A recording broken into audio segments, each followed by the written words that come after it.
안녕하세요. 고려대학교 산업경영공학과 DSBA 연구실의 손규빈입니다. 이번엔 CS294 강의의 5번째 강의에 대해서 설명드리겠습니다. 목차는 다음과 같습니다. 먼저 폴리시 그라디언트, 이전의 강의에서 했던 폴리시 그라디언트를 크리틱을 이용해서 발전시키는 방향에 대해서 말씀드릴 것이고, 그리고 폴리시 이밸류에이션, 디스카운트 팩터, 그리고 액터 크리틱 알고리즘에 대해서 설명드리겠습니다. 먼저 이전의 강의에서 했던 폴리시 그라디언트 그리고 그것에서 리인포스 알고리즘에 대한 리뷰입니다. 먼저 리인포스 알고리즘에서는 그 정책 파이 세타라는 파라미터로 이루어져 있는 파이 정책 함수에서 폴리시에서 스테이트가 주어졌을 때 어떤 액션을 할 것인지에 대한 액션 디스트리뷰션을 리턴 받게 됩니다. 그 정책 함수에서 이제 하나의 에피소드에서 어떤 액션을 선택하고 해당 액션에서 어떤 리워드를 받는지 그런 것에 대해서 계속 샘플링을 진행을 하게 됩니다. 즉 샘플링을 한다는 말은 정책 함수를 이용해서 계속 액션을 하고 그 이후로 다시 다음 스테이트로 이동하는 그런 과정을 계속해서 반복한다는 의미이고요. 저기서 적혀있는 기호에서 노테이션에서 타우는 하나의 에피소드를 의미하고 타우 i에서 i는 하나의 에피소드에서 진행이 되는 모든 타임 스텝들이라고 보시면 되겠습니다. 그리고 이렇게 샘플링을 해서 진행을 하면서 두 번째로 이제 목적 함수를 설정하고 목적 함수를 그 그라디언트에서 학습하는 그 미분값을 구하게 되는데요. 목적 함수는 그 수식과 같습니다. 먼저 q 펑션이 맨 오른쪽 부분에 q 펑션이 있고요. 해당 q 펑션은 특정 스테이트에서 어떤 액션을 취했을 때 얼마나 좋은지, 얼마나 좋은지를 나타내는 값입니다. 그래서 이 q 펑션에 그 제대로 된 목적식을 구하기 위해서는 해당 q 펑션에 이 액션을 선택할 확률을 곱해야 되는데요. 그 확률이 옆에 보시는 파이 세타 그리고 a given s, 액션 given state입니다. 특정 스테이트가 주어졌을 때 그 해당 액션을 취할 확률을 말하고 그것을 로그를 취해서 그때 보상의 총합인 q 펑션과 곱해서 목적식을 이루게 됩니다. 그래서 왼쪽의 서메이션의 기호는 이 하나의 에피소드에서 모든 타임 스텝을 가리키는 t는 1부터 대문자 t까지 서메이션하는 그 해당 모든 액션의 q 펑션을 곱한 값들 하나의 에피소드에서 모든 타임 스텝에 대해서 해당 수식을 계산한 후 서메이션 하게 되고요. 이 n분의 1, i는 1부터 n까지로 되어 있는 서메이션 기호는 이 에피소드를 n번 진행을 한다는 의미입니다. 하나의 에피소드를 진행해서 서메이션하고 그것을 목적식으로 삼기보단 여러 개의 에피소드를 진행을 해서 그거의 평균값을 목적식으로 설정하겠다는 이야기입니다. 그리고 세 번째는 파라미터를 업데이트하는 방식인데요. 해당 목적식이 그 최대화해야 하는 어떤 보상의 총합의 평균이기 때문에 이 그 목적식을 최대화해야 합니다. 그래서 그라디언트 어센트 방식을 활용하고요. 수식에 보시면 기존 세타에다가 러닝 레이트 알파에 그 목적식의 미분값을 곱해서 더하는 수식을 볼 수 있습니다. 일반적으로 코드상에서는 그 해당 목적식의 맨 앞에 마이너스를 붙여서 그라디언트 디센트 알고리즘을 적용해서 학습하는 방식을 사용합니다. 이런 학습 구조는 우측 아래 이 도표와 같습니다. 이제 폴리시 그라디언트를 조금씩 업데이트 시켜보는 방안에 대해서 살펴볼 건데요. 일단 이 폴리시 그라디언트에서 이 트레젝토리라고 표현되는 에피소드들은 굉장히 다양성을 크게 지니고 있습니다. 우측 이미지로 보셨을 때 시작 시점, 조그만 녹색 동그라미로부터 시작되는 에피소드들은 저렇게 굉장히 베리언스를 많이 가지고 있습니다. 각각의 화살표가 하나의 에피소드를 의미하는 것이고 실제로 봤을 때도 굉장히 서로가 다른 것을 볼 수 있습니다. 이 이유는 첫 번째로 폴리시라는 것이 가능한 모든 액션에 대해서 그 해당 액션들을 선택할 수 있는 액션, probability distribution을 의미하는 것인데 결국 이 확률값에 의해서 선택을 하기 때문에 굉장히 작은 확률로 선택될 수 있는 그런 액션들도 선택될 수 있는 여지가 있어서 이런 항상 높은 확률 값을 지닌 액션들이 선택되지는 않습니다. 그렇기 때문에 이렇게 그 에피소드들이 다양하게 이루어질 수 있는 것이고요. 그리고 두 번째로는 그 환경 자체, environment 자체가 이미 스토캐스틱한 그런 다양성, 다이내믹스가 있기 때문에 이렇게 항상 그 비슷한 에피소드들만 있을 수는 없음을 알 수 있습니다. 그래서 이렇게 이번엔 샘플의 개수에 대해서 이렇게 볼 수 있는데요. 일단 하나의 싱글 샘플을 활용하게 되면 높은 베리언스를 가지게 됩니다. 이렇게 싱글 샘플이란 말은 여기서 샘플은 하나의 에피소드를 의미를 하는데요. 오른쪽에 보시면 이 화살표 중 하나의 화살표를 싱글 샘플이라고 생각하시면 되겠습니다. 이 싱글 샘플에서 Q 펑션을 계산을 할 땐 단순히 그 특정 스테이트와 액션이 주어졌을 때, 즉 특정 스테이트에서 어떤 액션을 취했을 때의 보상의 평균을 의미합니다. 보상의 총합, 보상의 평균 이런 것들을 의미를 하는데요. 그렇기 때문에 어떤 에피소드를 선택하느냐에 따라서 해당 리워드의 값들이 굉장히 변동성이 심하고 그렇기 때문에 굉장히 베리언스가 높다고 보시면 되겠습니다.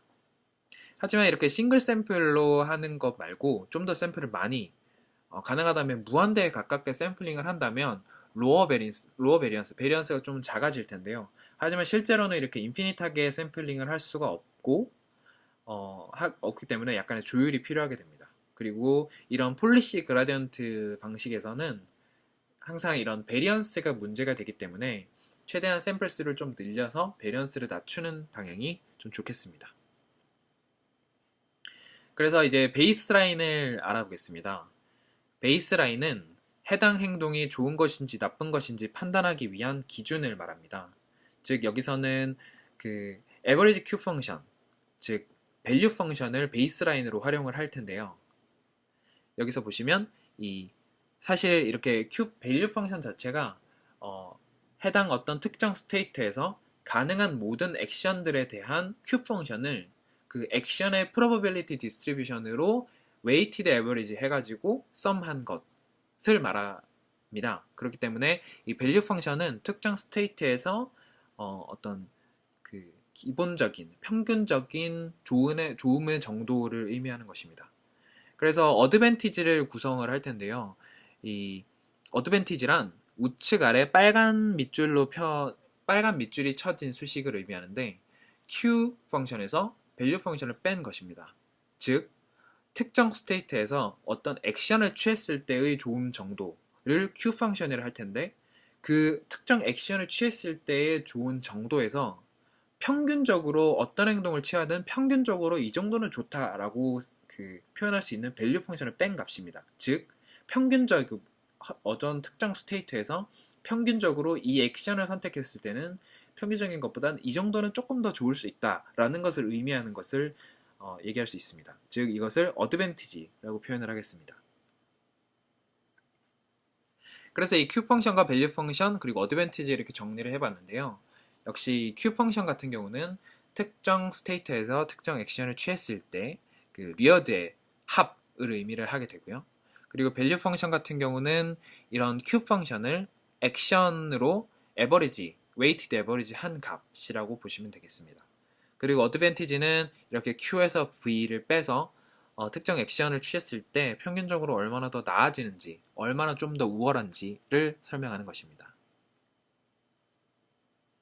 네, 이번에 옵젝티브 펑션입니다. 옵젝티브 펑션은 다음처럼 이렇게 구성을 할 수 있는데요. 우측에 보시면 이 리얼드의 합, 즉 특정 하나의 에피소드에서 모든 지나갔던 리얼드의 합의 베이스라인을 뺀 것으로 표현할 수 있습니다. 즉 여기서 베이스라인은 밸류 펑션을 의미합니다. 그래서 만약에 이것을 싱글 에피소드로 위식처럼 싱글 에피소드로 만약에 실행을 한다면 해당 폴리시에서 정확한 그레디언트가 가능합니다. 즉 이 말은 정확하게 밸류 펑션을 구해낼 수 있다는 뜻입니다. 즉 하나의 에피소드만 있고 그 모든 리얼드의 디스카운티드 합을 지금 밸류 펑션이라고 정해놨기 때문에 밸류 펑션을 정확하게 계산할 수 있기 때문에, 즉 이것은 바이어스가 굉장히 낮다, 바이어스가 거의 없다, 아예 없다라고 표현을 할 수 있겠습니다. 하지만 여기 하이 베리언스라는 말은 아까 말씀드렸던 것처럼 인바이런먼트의 다이나믹스와 그리고 폴리시의 그런 랜덤성 때문에 에피소드마다 굉장히 달라질 수 있기 때문에 베리언스가 굉장히 높은 그런 특성을 갖게 됩니다. 하지만 여기서 뉴럴넷을 이용을 한다는 말은 이런 것입니다. 일반적으로 뉴럴넷은 오히려 여기에서 설명되어 있는 것보다 바이어스는 좀 더 낮아질 수 있지만 베리언스를 조금 높일 수 있는 그런 모델입니다. 뉴럴넷의 애초의 특성 자체는 그렇게 되어 있는데, 이 강의에서 강사분이 이 뉴럴넷을 사용해서 이렇게 바이어스를 커지고 베리언스를 줄일 수 있다고 말하는 것은 이 밸류 펑션을 근사할 수 있기 때문입니다. 이렇게 폴리시 그라디언트에서 베리언스가 문제되는 상황에서 이런 베리언스를 줄일 수 있는 방법을 뉴럴넷의 근사를 통해서 해결할 수 있다면 좋은 트레이드오프라 말하고 있는 것이고요. 이렇게 뉴럴넷으로 베리언스를 줄일 수 있다는 것은 이 밸류 펑션 자체를 하나의 뉴럴넷으로 값을 구해낼 수 있기 때문입니다. 일반적으로 싱글 에피소드에서는 각각 에피소드마다 리워드의 합을 밸류 펑션으로 주는데, 뉴럴넷으로 만약에 이 밸류 펑션을 근사하게 되면 특정 에피소드에 국한되지 않고 기존 스테이트나 액션을 인풋으로 넣었을 때 하나의 뉴럴넷에서 그 밸류를 아웃풋으로 내는 그런 뉴럴넷으로 학습을 할 수 있기 때문에, 하나의 뉴럴넷에서 나오기 때문에 좀 더 베리언스가 낮아진다, 이런 의미로 받아들이시면 되겠습니다. 이제 밸류 펑션 피팅입니다.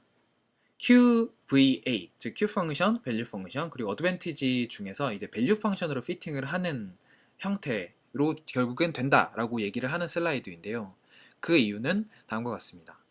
Q 펑션을 먼저 아래처럼 풀어보면 이렇게 Q는 현재 시점의 리오드와 그리고 밸류 펑션, 다음 시점의 밸류 펑션의 합으로 이렇게 풀어볼 수 있는데요.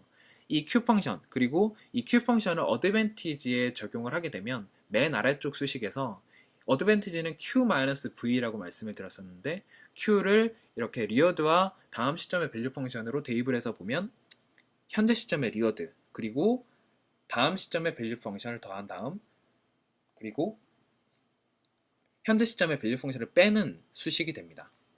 즉 여기서 current 리워드는, 현재 시점의 리워드는 이거는 항상 디터미니스틱하게 정해지는 값이라서 어떤 학습과 관련된 것은 아닐 수 있습니다. 그래서 리워드는 학습에서 빼버리고 남은 것을 보면 모두 밸류 펑션만 남는 것을 볼 수 있습니다. 즉 이 밸류 펑션만 어떤 뉴럴넷으로 근사를 하게 되면 된다라고 결론을 내릴 수 있습니다.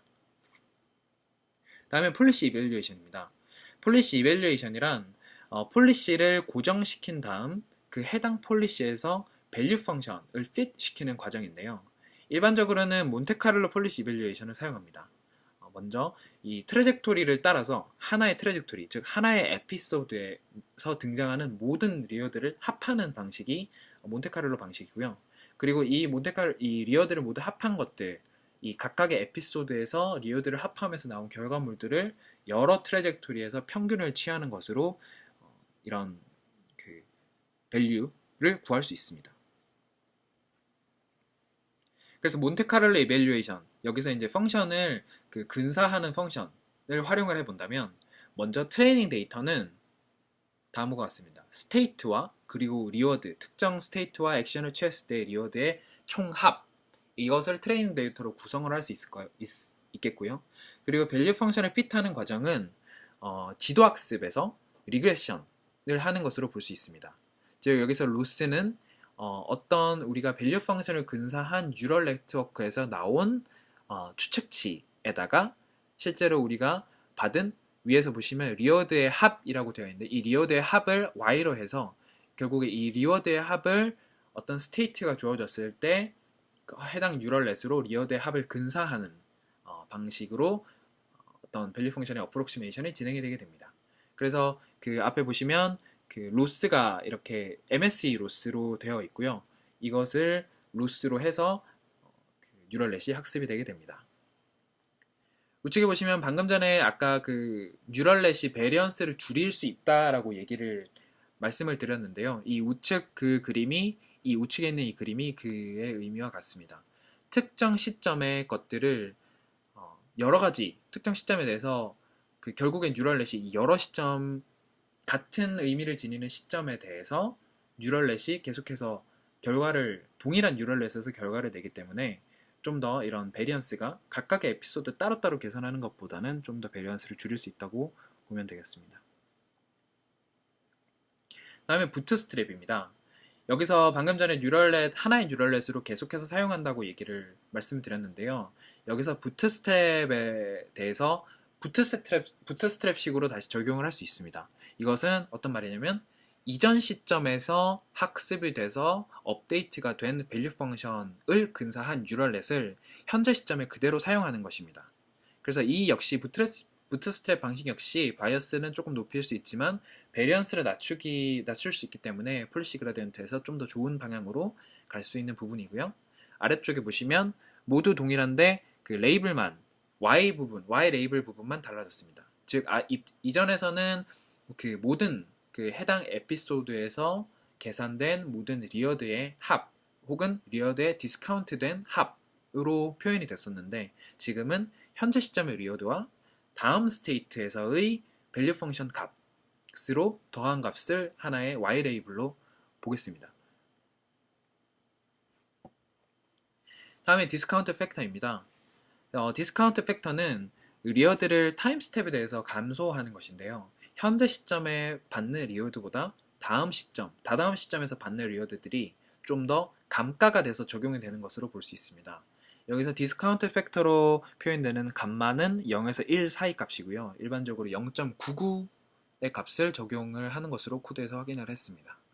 그래서 이런 디스카운트 팩터가 MDP 구조에서 어떤 형태로 작용이 되는지 우측 아래 도표를 보시면 알 수 있습니다.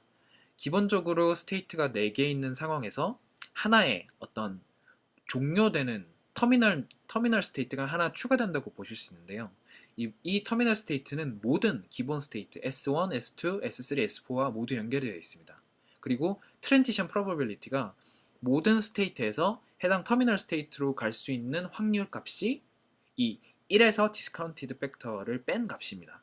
즉 만약에 0.99라고 했을 때 모든 스테이트는 그대로 터미널 스테이트는 여기서 리어드가 전혀 없고 그대로 종료되는 스테이트입니다. 여기 보시면 우측 해골 노드에서 다른 스테이트로 가는 밖으로 나가는 그런 방향이 전혀 없는 것을 볼 수 있습니다. 즉 해당 터미널 스테이트로 가면 그대로 모든 진행이 종료가 되고 리어드도 지금 없는 상황인데요. 즉 다시 말해서 모든 S1에서 S4까지 모든 4개의 기본 스테이트에서 그대로 끝나버릴 더 이상 리어드를 받지 못할 확률이 0.01이 있다는 뜻입니다. 즉 기본 스테이트, 기본 다음 스테이트 S1에서 S2, 3, 4로 가기 위해서는 항상 0.99의 확률이 곱해지는 것을 트랜지션 프로버빌리티가 곱해지는 것을 알 수 있습니다.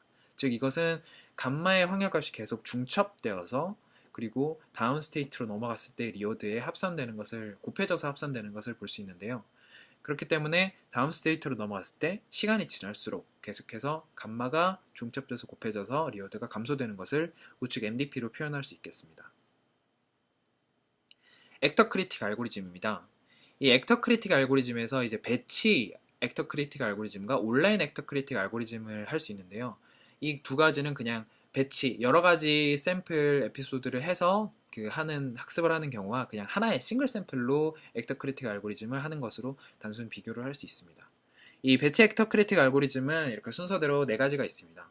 먼저 폴리시 그라디언트처럼 샘플링을 합니다. 정책 함수, 우리가 가지고 있는 폴리시를 근사한 뉴럴넷, 즉 파이, 폴리시 함수에서 특정 스테이트가 적용했을 때 특정 스테이트에서 어떤 액션을 취했는지 그리고 그 액션을 취했을 때 어떤 리어드를 받았는지를 모든 하나의 에피소드 모든 타임 스텝에서 모두 기록을 하게 됩니다. 그리고 이 모두 기록된 이 값을 바탕으로 밸류 펑션, 이 밸류 펑션도 이 액터 크리틱 알고리즘에서는 근사를 하게 되는데요. 이 밸류 펑션을 기존 샘플링된 그 리어드의 총 합으로 밸류 펑션을 핏하게 됩니다. 즉 여기서 액터는 우리가 어떤 액션을 취할 것인지에 대한 것이므로 폴리시 함수를 의미하는 것이고요. 크리틱을 이 밸류 펑션을 근사한 함수를 이제 저희는 크리틱이라고 표현을 하겠습니다. 그래서 기존의 샘플된 리어드 썸에서 이렇게 밸류 펑션을 핏하게 되고요. 그리고 핏했을 때 그 이벨리에이트 하는 방식으로 어드밴티지를 계산하게 됩니다. 아까 말씀드렸던 것처럼 어드밴티지는 이 부트스트랩까지 적용을 해서 현재 이전 시점에 학습된 밸류 펑션을 활용하는 형태로 우측식이 구성이 되어 있는데요. 그 앞쪽에 이 리어드와 그리고 현재 시점에 피팅된 밸류 펑션을 이용해서 다음 스테이트의 밸류 값을 구하게 됩니다. 즉, 이 다음 시점의 밸류 값의 다음 스테이트의 밸류 값과 현재 시점의 리어드를 합한 이 값이 Q 펑션의 값이 되는 것이고요. 이 Q 펑션에서 현재 시점의 스테이트에서 밸류 값을 빼는 것이기 때문에 이것을 어드밴티지라고 두겠습니다. 그래서 이 어드밴티지를 가지고 이전에 설명드렸던 폴리시 그라디언트의 방식과 동일한 옵젝티브 펑션으로 그라디언트 어센트, 목적식을 최대화하는 방식으로 학습이 되게 됩니다. 이 액터 크리틱에서 아키텍처는 다음 이렇게 크게 두 가지로 볼 수 있습니다. 이 액터 크리틱에서 먼저 밸류 펑션을 이렇게 뉴럴넷으로 구성을 할 수 있습니다. 스테이트의 차원, 스테이트를 의미하는 벡터, 예를 들어 스테이트가 15차원의 벡터라면 15차원의 인풋을 그 해당 뉴럴넷이 인풋으로 받아서 최종 스칼라 값, 밸류 펑션은 하나의 밸류, 즉 스칼라 밸류를 리턴하기 때문에 1차원으로 출력을 내는 하나의 뉴럴 네트워크를 구성할 수 있을 것이고요. 그 두 번째 폴리시에 관해서는 폴리시를 어프록시메이션 한 뉴럴넷은 역시 스테이트를 인풋으로 받아서 액션 스페이스의 사이즈만큼의 그런 아웃풋을 내게 됩니다. 예를 들어 상하 좌우라는 액션이 있다면 4차원의 소프트맥스 된 그런 아웃풋 벡터를 리턴하게 됩니다. 그래서 이런 디스크리트한 제가 말씀드린 것처럼 상하 좌우로는 디스크리트한 액션이 있을 경우에는 소프트맥스를 이용하게 되고요. 컨티뉴어스한 그런 액션이 필요로 한 경우에는 GMM을 이용하면 될 것입니다.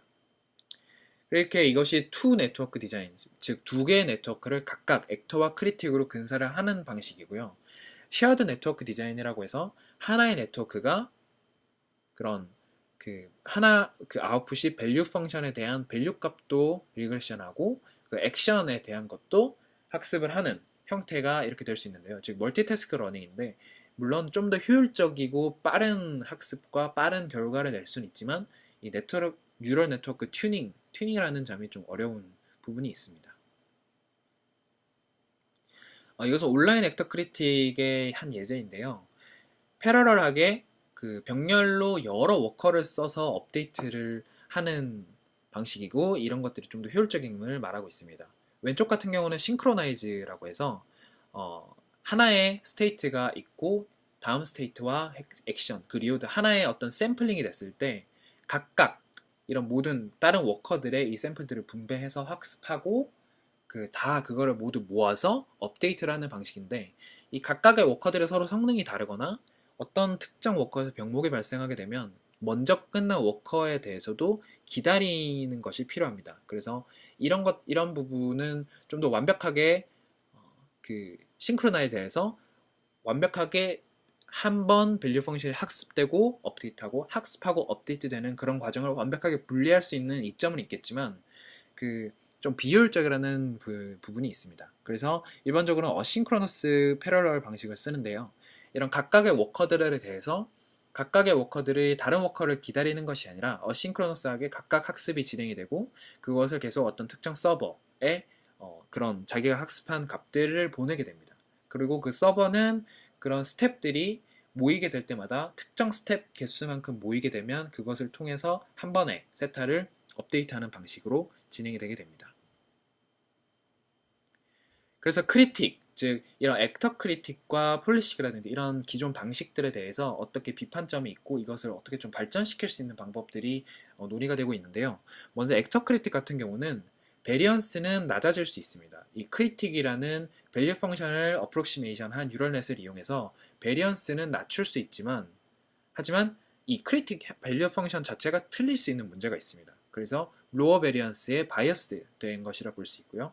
폴리시 그레디언트는 역시 하나의 싱글 샘플에 대해서 리어드를 계산하고 그에 대해서 학습을 하기 때문에 싱글 샘플이 굉장히 디펜던트합니다. 그래서 베리언스가 그 아까 말씀드렸던 그 이바이러먼트의 다이내믹스와 폴리시 자체의 랜덤성 때문에 그 베리언스가 높아지는 부분이 있지만 그 하나의 그 밸류 자체는 그 에피소드에 대해서 밸류 펑션 자체는 완벽하게 구할 수 있기 때문에 언바이어스입니다.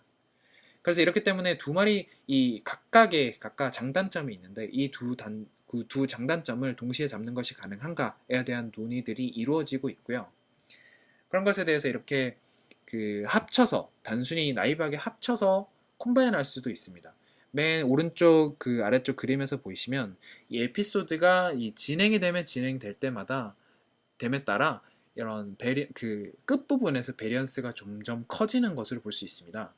그래서 스테이트가 처음에 주어졌을 때 너무 에피소드가 끝까지 가는 것이 아니라 어느 정도 수준에서 컷 할 수 있다면 베리언스를 좀 잡을 수 있을 것입니다. 그래서 맨 아래쪽에 어드밴티지가 새롭게 계산되는 수식을 보시면 특정 시점까지에서만 그 리오드를 계산을 해서 이렇게 그 밸류 펑션과 현재 시점의 밸류 펑션을 빼고 다음 시점의 밸류 펑션을 감가해서 더하는 방식으로 그 어드밴티지를 새롭게 구성할 수 있을 것입니다.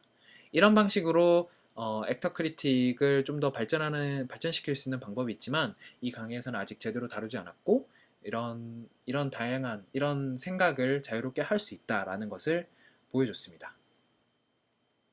네, 여기까지가 5번째 강의 리뷰였습니다. 감사합니다.